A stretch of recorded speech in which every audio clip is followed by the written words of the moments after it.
Victor was a determined and intelligent young man, but he was once broke and treated badly by his fiancée and her family.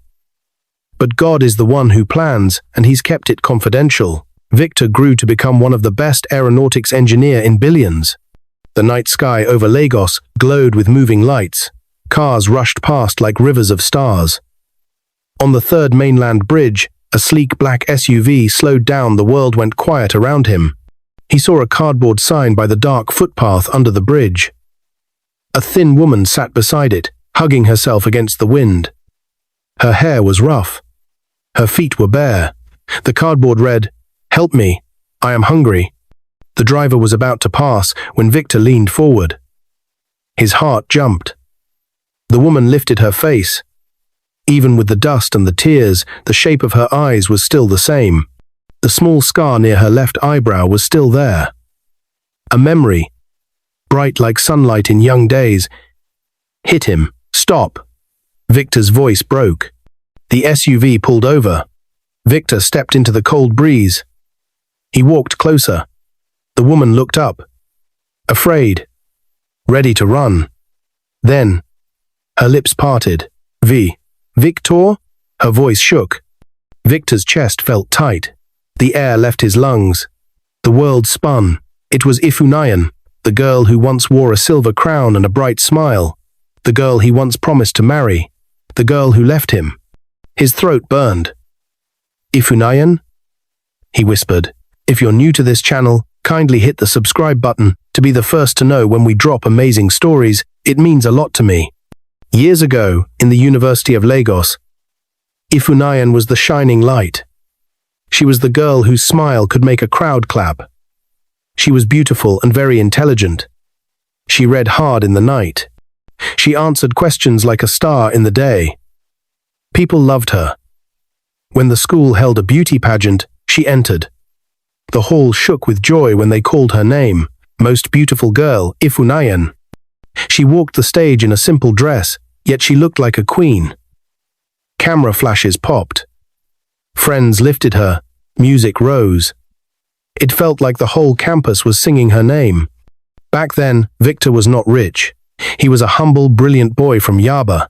He could fix a broken radio, build a small robot, and draw planes with pencil and ruler in a way that made them look real. He loved the sky. He believed the sky loved him back. He and Ifunayan started dating when they were both in 200 level. They read together in the library. They shared roasted corn on the way to the lagoon front. They planned to work hard to build a life. He would design aircraft. She would start a small brand for girls in tech. They dreamed simple dreams, the kind that grow strong when two hands hold them. But fame is a loud drum. Soon, every young man wanted Ifunayan to be his girlfriend. Messages flooded her phone. Flowers reached her hostel. Her social media blew up. People begged, promised, and bragged. One name kept showing up: Ebenezer. Ebenezer was not a student. He was older, always in clean white caftans and gold wristwatches. He drove a shiny SUV and smelled like strong perfume. He came to campus often and smiled like a man who owned the road. He told everyone he was a businessman. No one could say the kind of business, but his money was loud. He showered Ifunayan with expensive gifts. An iPhone. Designer perfumes that filled a room. Handbags with golden logos. A heavy gold necklace that sat bright on her throat. Shoes in neat boxes. Wristwatches that ticked like tiny crowns. When Victor saw the gifts, his chest felt small. "Where did you get all these?" Victor asked one evening, his voice soft. Not angry, just worried. "He's just a friend," she said, laughing it away. "He likes to help." "You worry too much." Victor nodded, but a little crack had opened inside his heart. Days turned to weeks. Weeks turned to months. Ifunayan began to compare things. She compared buses to cars, small rooms to big houses, quiet love to loud money. She compared Victor's gentle hands with Ebenezer's heavy gifts. She compared the simple ring Victor once drew on paper with the gold on her neck. When Lagos rain fell and the hostel leaked, she would say, If I was in a better place now, I wouldn't be wet. When Victor's shoes broke and he fixed them with glue, she would sigh. You try. But some things are not by trying. Victor understood. He was broke. He was trying to climb a tall hill with no shoes. He promised himself to work harder. He promised her that after they graduate and served, life would change. He believed it. He needed her to believe it too.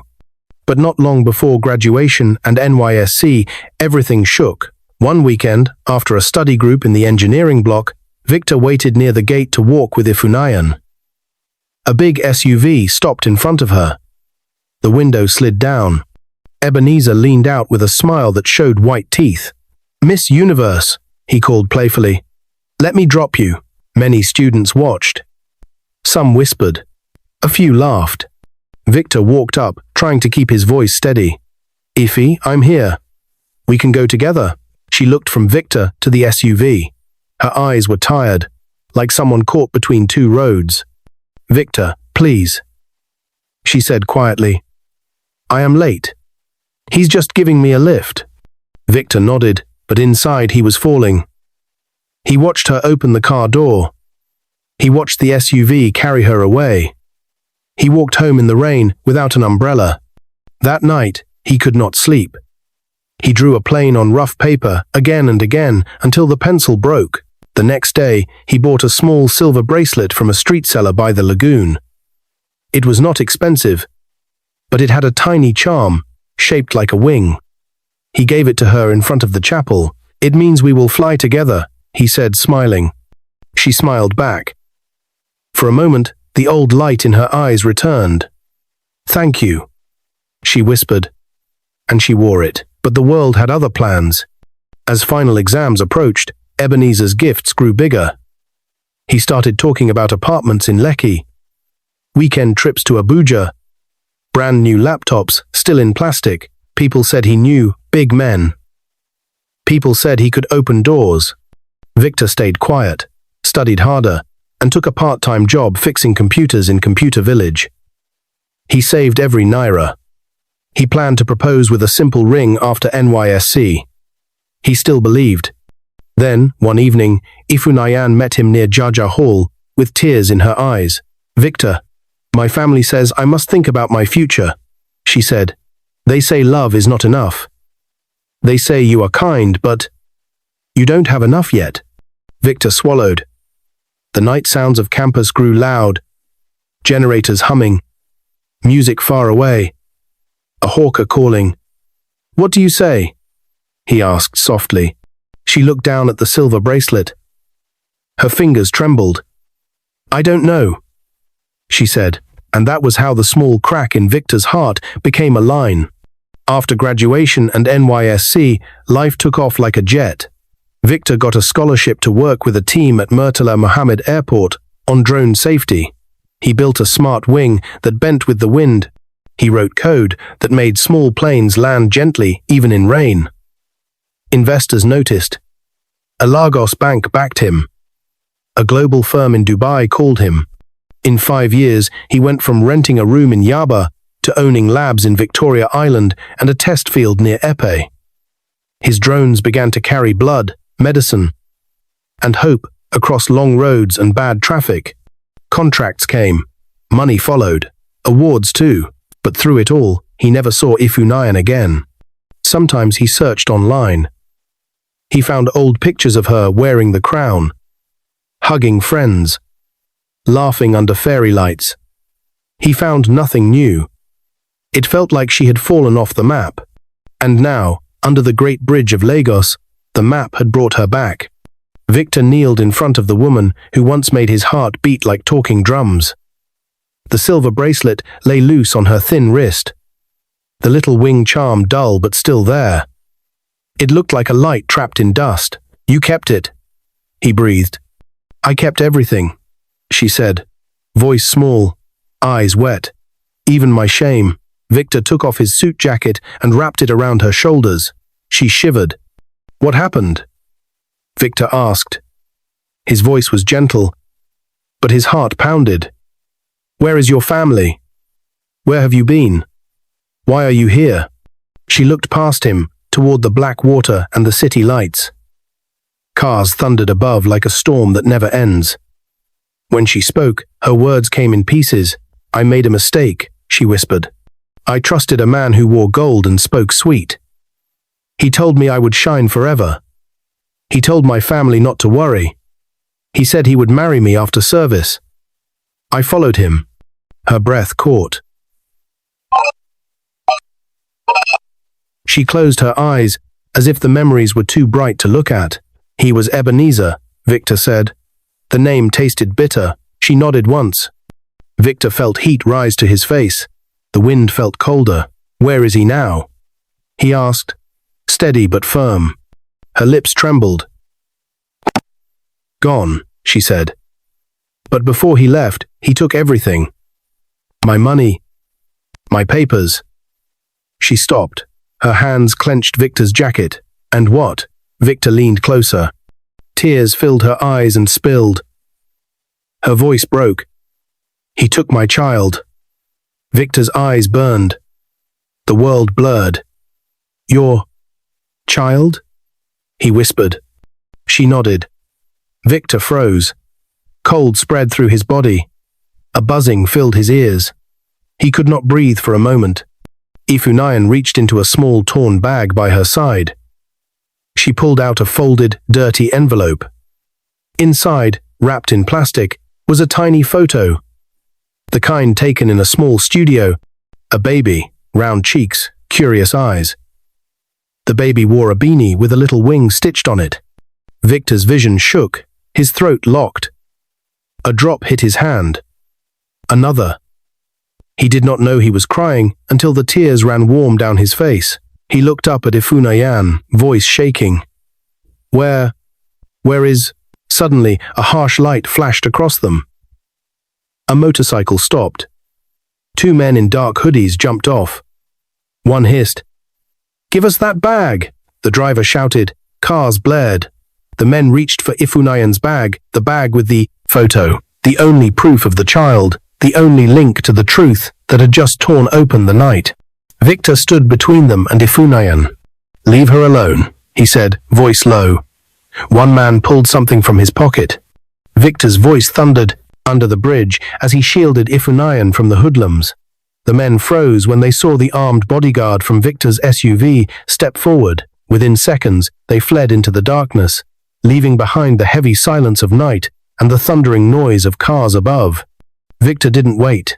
He lifted Ifunayan gently, wrapped her in his jacket, and guided her into the back seat of his SUV.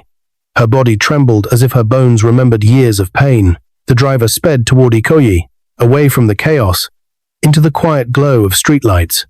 They arrived at one of Victor's apartments in a high-rise overlooking the lagoon. The building's security greeted him with respect, bowing slightly. Inside, the apartment was warm, the lights soft, the air smelling of polished wood. For the first time in years, Ifunayan sat on a couch that wasn't made of stone or dust. Victor placed a glass of water in her hands. His eyes stayed fixed on her, as though he feared she would vanish again. "Talk to me," he said, his voice low but steady. "I need to know everything." Ifunayan held the glass, but did not drink. Her eyes roamed the apartment. Expensive paintings, tall glass windows, a piano by the corner. The life Victor had promised her was real now, only it no longer belonged to her. Tears rolled down her face. She began to speak. "After NYSC, Ebenezer told me I had nothing to fear. He said he would marry me. He gave me a place in his house in Lekki. At first, it felt like I had stepped into a dream. Cars, servants, clothes. I thought I had made the right choice." She paused, clutching the silver bracelet on her wrist. Her eyes darkened. "But his mother, she never liked me. From the first day, she looked at me with disgust. She told me to my face, 'You and your poor background will never last here. My son will get tired of you.' I tried to win her heart, Victor. I cooked, I cleaned, I smiled. But every time, she whispered to her son that I was not good enough. She said I was only shining because of my beauty, not my worth." Her voice broke. Victor's jaw tightened. "After some years," she continued, "things changed. Ebenezer began to treat me with disgust. He stopped looking at me the way he used to. He started coming home late, drunk, smelling of another woman's perfume. And then one day, he brought her into the house. Ifunayan's hands trembled as she remembered. She was beautiful, richer, confident. I became invisible. He didn't hide it. He laughed with her in front of me. He started calling me useless. He said I was a burden. He said I had brought him bad luck. Then, one night, he threw my clothes into black nylon bags and told me to get out of his house. I begged. Victor, I begged for the sake of my child. But he pushed me out into the street. Her voice cracked as tears ran freely down her cheeks. That same week, my father died. And my uncles, they collected everything we had left. They said a woman had no right to property. They sold the land, the house, everything my father worked for. I had nowhere to go. Nowhere. I wandered Lagos with my son, begging, hoping to survive. Then, her lips shook. She buried her face in her palms. Then Ebenezer returned one day with his men. He said the child was his blood, and I was not fit to raise him. They snatched him from me. They took my baby, Victor. Since then, I've been living on the streets, searching, praying, waiting. Her voice collapsed into sobs. Victor's chest felt heavy. He paced the room, fists clenched. Rage battled with sorrow inside him. He had dreamed of planes all his life, but no storm in the sky had ever shaken him like this. He walked back to her, his eyes red. He crouched in front of her, his voice breaking. You went through all this? Alone? Ifunayan nodded weakly. Victor closed his eyes. He remembered the day he gave her the silver bracelet, the promise of flying together. He remembered the night he watched her enter Ebenezer's SUV, and now, years later, here she was broken, homeless, childless. The truth was too heavy. His throat burned. Tears slipped down his face before he could stop them. Ifunayan looked up and gasped softly. She had never seen Victor cry. Victor, she whispered. But Victor stood, wiping his face roughly. His voice was steady now, steel under the pain. Wherever he is, I will find him. And I will find your child. Just then, his phone buzzed on the table. The caller ID was not saved in his phone. Victor's hand hovered over the phone as it buzzed on the glass table. Ifunayan froze where she sat, her eyes wide with fear. Don't pick it, she whispered, clutching his sleeve. But Victor's jaw tightened, his heart thumped. Slowly, he pressed answer. Victor Anderson. The voice boomed, smooth yet mocking. I hear you're the big man now. Lagos is talking about you. But tell me, why are you picking up what I left behind? Victor's grip on the phone tightened. His voice was calm, but underneath it was steel. You took something that isn't yours. Where is the child? A pause. Then Ebenezer chuckled darkly. Careful, Victor. You don't know the kind of men you're crossing. Ifunayan was my past. The boy is my blood. And you? Stay in your billion-dollar world, or you'll regret it. The line went dead. Silence filled the apartment. Ifunayan trembled. Victor's eyes burned with fury. He turned to her, voice low but full of resolve. Now I know he still has the child. Iffy, this isn't over. He's going to learn that money and power don't bury the truth. The war between past and present had just begun. Victor stood at the wide glass window of his Ikoyi apartment, staring out at the night. The lagoon shimmered under the moonlight, but his heart was storming. Ebenezer's words echoed in his head, mocking, threatening, and dangerous. Behind him, Ifunayan sat curled on the couch, hugging her knees. She looked smaller than he remembered, her beauty worn down by pain. But her eyes still carried that spark of the girl who once made crowds cheer her name. Victor, she whispered, breaking the silence. You don't know him. Ebenezer, he's dangerous. His money is not clean. He has people, powerful people. If you fight him, he won't stop until he destroys you. Victor turned. His face was calm, but his voice was firm. I don't care what power he thinks he has. He crossed the line when he took your child. I won't let him win. Ifunayan's lips trembled. You don't understand. His mother, she was the one who pushed him. She always hated me.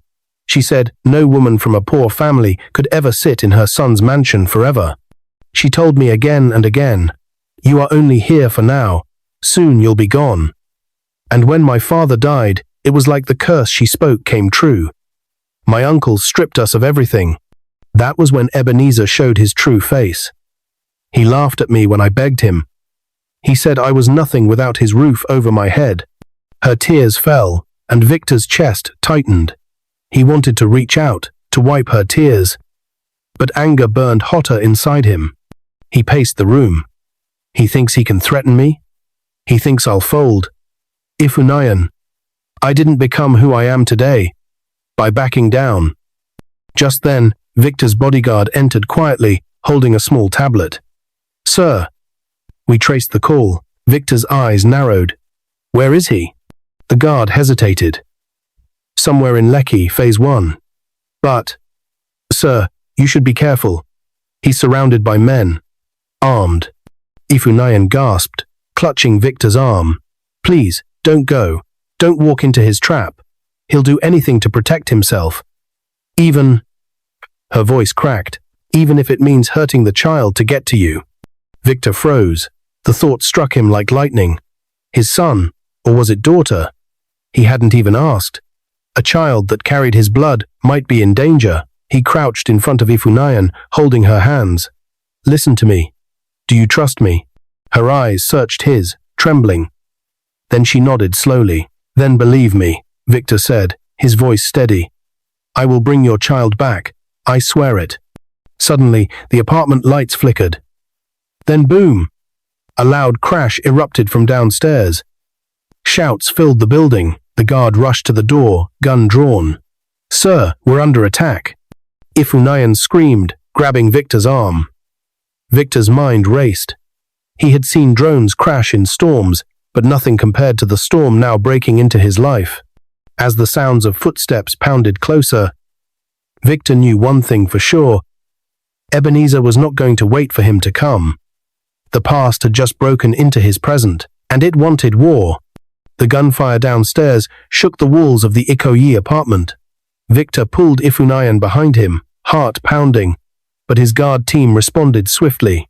Within minutes, Ebenezer's hired thugs were captured.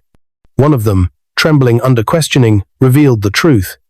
The child was hidden in a private residence in Lekki. Victor wasted no time. By dawn, police units, together with Victor's private security, stormed the compound. Behind the high walls, in a quiet room, they found a little boy frail but alive, clutching a small toy car. When he saw Ifunayan, he cried out, "Mummy!" The reunion broke everyone's heart.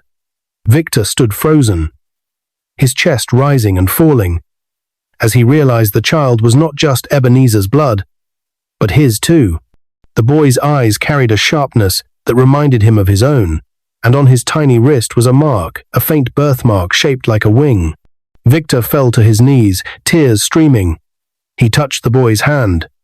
"My son," he whispered, voice cracking. For the first time in years, his heart felt whole. Ebenezer was arrested that morning. His empire crumbled as investigations exposed his fraudulent businesses. Even his powerful mother could not save him. Justice had finally caught up. Weeks later, at the Ikoyi court registry, Victor and Ifunayan stood side by side. She wore a simple white dress, her beauty glowing again, not from wealth or crowns, but from healing. Victor wore a tailored suit, his smile soft yet strong. Their son clutched his mother's hand. "I do," Victor said, looking into her eyes, her tears now tears of joy.